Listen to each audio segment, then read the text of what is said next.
መዝሙር ሒዛትልኩም ጽምብላልየ ሓንሳብ ኮይና እስኪ ንዘምራ ጽምብላልየ ጻዕዳ ጻዕዳ ዋይ ክትጽብቕ እዛ ክሳዳ ነጆን ነጆን ትብል ኣላ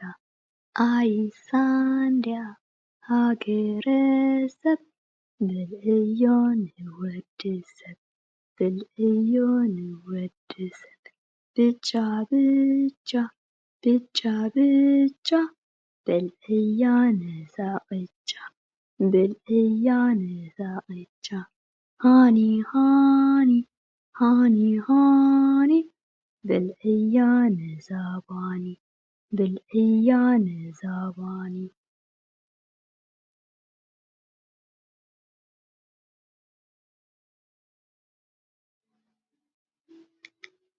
ሕራይ በሉ ፍትዋት ህፃናት ሕጂ ቀፂልና ንሪኣ ኢሳቅ ሓወይ ትብል መዝሙር ኢሳቅ ሓወይ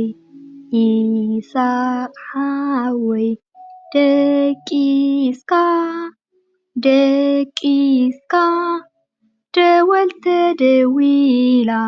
ደወል ተደዊላ ዲንዶ ዳን ዲንዶ ዳን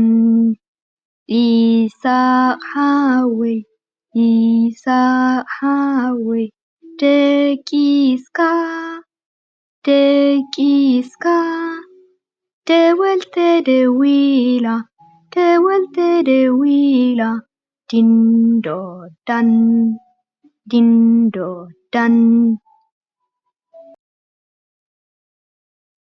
ይቀኒልና ህፃናት ብካልእ መደብ ክሳብ ንራኸብ ቻው ቻው ላይክ ሰብስክራይብ ምግባርካ ኣይትሕመቁ